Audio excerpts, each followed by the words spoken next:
Hi, I'm Isaac Hill of Plant Cutting Podcast, and today it is the middle of December.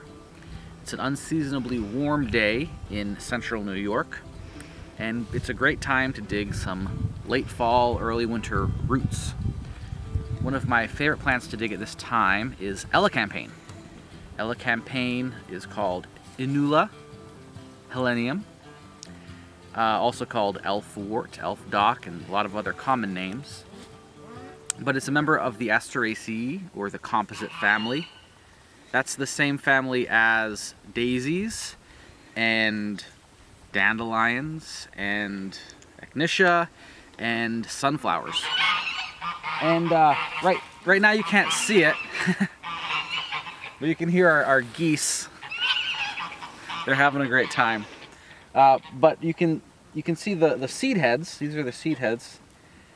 In the summer, these are bright yellow flowers that look like small sunflowers. And they're really, really pretty, and it's really easy to ID from that. And it has these simple leaves.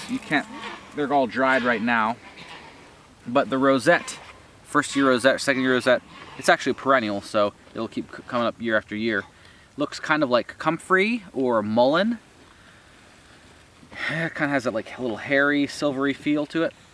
But this is kind of an unmistakable figure in the winter. And it's native to Asia and Europe, but it is actually naturalized in the Northeast. So I'll see it in like cow pastures and various other places like that. It likes moist but well-drained soil and high fertility. So cow paddocks are really a great place to find it. It likes the same kind of place as this marshmallow. The marshmallow could actually be a little wetter.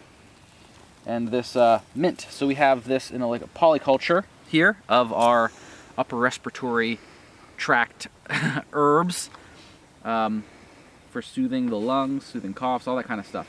We have Elecampagne, marshmallow, and this is chocolate mint down here. We also have some horehound over here, so you can see that's another really great plant, and that is in this polyculture. Also, right next to it up here we have mullein, and this is a great lung herb. You can see the dead stalk. This is a giant mullein.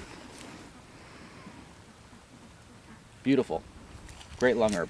But to get back to Elecampagne, here you can see its seed heads. Has that pappus. These are the seeds. They'll fly away in the wind. So it's really easy to start from seed. These are second-year seedlings. We grew these, two years ago from seed, and now they're ready to harvest. So you want to harvest them in their second or third or fourth year. They're long-lived perennials. And what you can actually do is dig them up, separate them, divide them, and then harvest some and plant the rest, the crowns. So another thing about this plant is that it is called Elfwort or Elfdock. So it's used in magic, actually. John Michael Greer writes that it's used to contact nature spirits, in the Fey folk, that kind of stuff. And so whenever I am harvesting Elecampagne, I want to make an offering. Actually, whenever I'm harvesting any plant, I want to do this. With the native plants, I usually offer some homegrown tobacco. But with the European plants, I'll often offer a little bit of wine or beer, or like milk or cream. You could also offer like beads or something handmade, or some compost, some fertilizer, anything like that. I just offer a little bit of wine, just a little bit.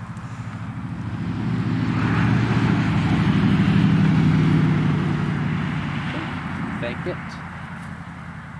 Yeah, for its beautiful medicine, and ask it to help you with what you want to use it for. Now we'll get into some more of its medicinal values in the kitchen, but it is a really good herb for a lot of different things. So I like to just use a fork like this, loosen up the soil around it,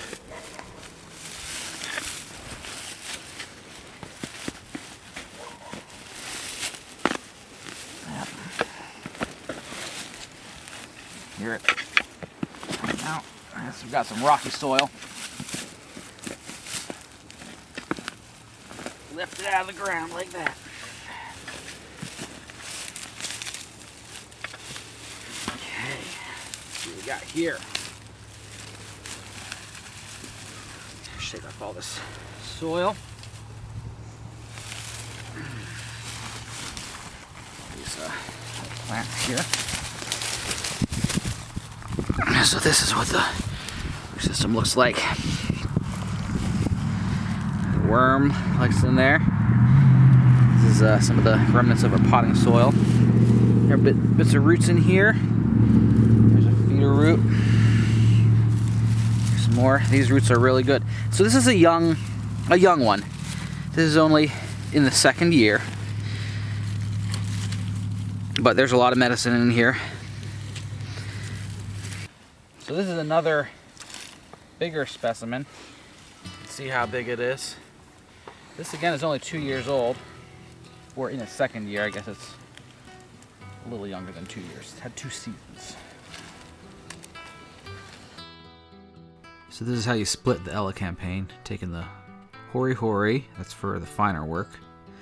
I'm going to use this fork to split it. You just put it right down the middle.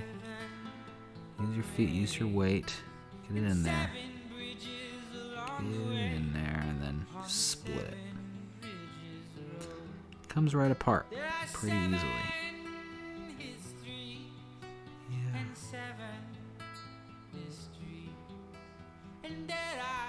There you go. That's splitting it once, but you can keep splitting it into a lot of different parts. You can get several plants from this one plant and a lot of medicine. Just pop off the roots. Maybe I'll keep that root on it. That's not that much medicine, and it'll give it a nice head start. So you can actually harvest one big Elecampagne plant, take a very large amount of it to make into medicine, and then triple or quadruple or times 10 the actual plants by just taking a bunch of these little cuttings and planting them back in various locations. It's wonderful. It's magic.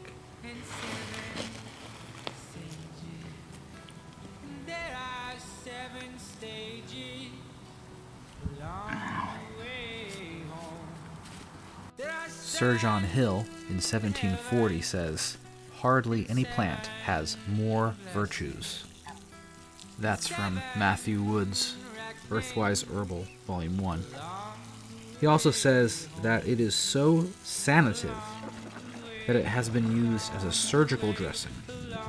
Late 19th century research showed that even diluted Elecampagne will kill bacteria, and especially the bacillus of tuberculosis. According to Matthew Wood again, Elecampagne contains high amounts of the starch inulin, up to 44%, mucilage, resin, sterols, bitter terpenoids, and sesquiterpenes and volatile oils, up to 4%. He also relays the myth that this plant was named after Helen of Troy, who was kidnapped by Paris. And this plant sprung up wherever her tears fell. And such is an indication for homesickness and feeling torn away from one's home.